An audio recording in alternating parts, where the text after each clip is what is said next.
Shalom, welcome to another video, and as always, before I get started, I want to give all praise, honor, and glory to the Heavenly Father and His only begotten Son, Yahweh, Bahashem, Yahweh Shai, Bahashem, Rakhadash, and next double honors to the head apostles / elder bishops of the Great Millstone who teach and who rule well, peace, blessings, and safety. To all you sincere Akim, keep pushing, keep believing, and keep the faith, regardless whether people hear or whether they forbear. All right, this is going to be a reading of the law, Exodus the 20th chapter, and this is where you find the 10 commandments at. Okay, the first place, and I believe also Deuteronomy chapter 5 or Deuteronomy 14, but Exodus 20. Okay, this is where you find the 10 commandments as they were given to Moses, okay, and the children of Israel. All right, and this is an important chapter because it sets a strong foundation, but then it also gives you the reasoning behind why people believe there's only 10 commandments. There's many more than 10. Okay. But with that being said, we're going to go ahead and read it, bring out some precepts on it if needed. And how it reaches out me the Heavenly Father's will. It's edifying to the elect. Okay, before I get started, as a matter of fact, I want to go to Joshua chapter 1 and verse 8 just to get a quick prelude. Okay, it says, "This book of the law shall not depart out of thy mouth." That's talking about what's known as the Torah, the first 5 books of the Bible. "But thou shalt meditate therein day and night, that thou mayest observe to do according to all that is written therein. For then thou shalt make thy way prosperous, and then thou shalt have good success." Okay, so, even though we're not under the law, all right, it is not done away with, and we still read and study so that we know how the Heavenly Father would want us to live, okay, how He wants us to make certain judgments, all right, to move throughout this life, okay, by reading the commandments that are found within this law. This is Psalms chapter 1 and verse 1. It says, "Blessed is the man that walketh not in the counsel of the ungodly, nor standeth in the way of sinners, nor sitteth in the seat of the scornful. But his delight is in the law of Yahweh, and in his law doeth he meditate day and night." See that? "And he shall be like a tree planted by the rivers of water, that bringeth forth his fruit in his season. His leaf also shall not wither, and whatsoever he doeth shall prosper." Okay, just like we read in Joshua 1 and 8. Okay, so it's very important, all right, to meditate on the law, read on it, study it, okay, day and night. Also, by definition, okay, sin is the transgression of the law. 1 John 3 and 4, "Whosoever committed the sin transgresseth also the law. For sin is a transgression of the law." Our job, our duty, our desire should be to sin as least as possible. Or how are you going to sin as least as possible if you don't know what's in the law? Okay, so just a quick prelude. All right, as I try to do every time I read the law, I try to do a quick prelude on why, we read and study the law, why it's important. But Exodus chapter 20, you'd be surprised. A lot of people don't know that this is where you find the 10 commandments at. Okay, and it actually is Deuteronomy 5. I had it correct. I see the little outline here. Okay, it tells you Deuteronomy chapter 5. This is where you also find it. All right, let's continue though. Exodus 20 and verse 1. It says, "And Yahweh spake all these words, saying, I am Yahweh thy power, which hath brought thee out of the land of Egypt, out of the house of bondage." Law number 1, "Thou shalt have no other gods before me. Thou shalt not make unto thee any graven image, or any likeness of anything that is in heaven above, or that is in earth beneath, or that is in the water under the earth." Colon, okay, not a complete thought. Verse 5 completes it. "Thou shalt not bow down thyself to them, nor serve them. For I, Yahweh, thy power, am a jealous power, visiting the iniquity of the fathers upon the children to the 3rd and 4th generation of them that hate me." So, law number 1, no other gods before me. Law number 2, okay, no graven images to bow thyself down unto them. Okay, it says, "And showing mercy unto thousands of them that love me and keep my commandments."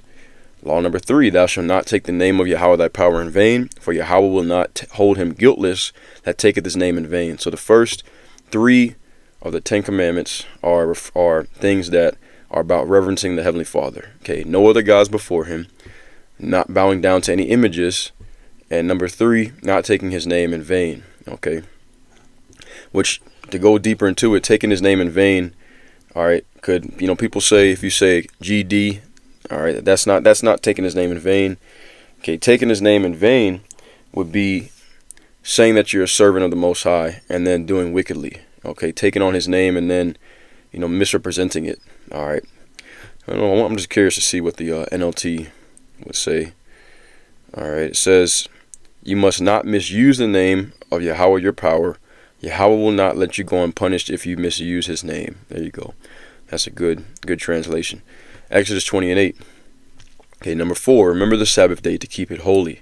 All right, holy meaning separate, clean, sanctified. All right, which I just did a video last week on how to observe the Sabbath. All right. Okay, verse 9. 6 days shalt thou labor and do all thy work. But the 7th day is the Sabbath of Yahweh thy power. In it thou shalt not do any work, thou nor thy son, nor thy daughter, thy manservant, nor thy maidservant, nor thy cattle, nor thy stranger that is within thy gates. For in 6 days Yahweh made heaven and earth, the sea, and all in them is, and all that in them is, and rested the 7th day. Wherefore Yahweh blessed the Sabbath day and hallowed it. Okay, and these are not literally one day. This is representative of 1,000 years. Okay, so 6,000 years. All right, he made everything. Okay, through Yahweh and the angels, and then on the 7th day he rested. All right, verse 12. Okay, so that's commandment number 4. Commandment number 5, starting here at verse 12.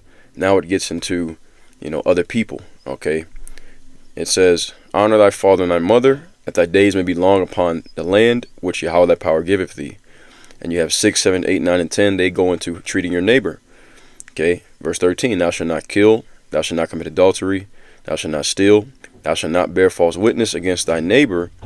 Thou shalt not covet thy neighbor's house. Thou shalt not covet thy neighbor's wife, nor his manservant, nor his maidservant, nor his ox, nor his ass, nor anything that is thy neighbor's. Okay, and this is the end of the 10 Commandments here. All right. Okay. First 3 pertain to the Heavenly Father. 4th is keeping the Sabbath holy. The 5th is honoring your mother and father. And the last 5 is how you treat your neighbor. Now, a lot of people don't know there's much more than 10 commandments. Okay, why did it stop at 10? We're going to read. It tells you here. In verse 18, it says, and all the people saw the thunderings and the lightnings and the noise of the trumpet and the mountain smoking. And when the people saw it, they removed and stood afar off. And they said unto Moses, speak thou with us, and we will hear.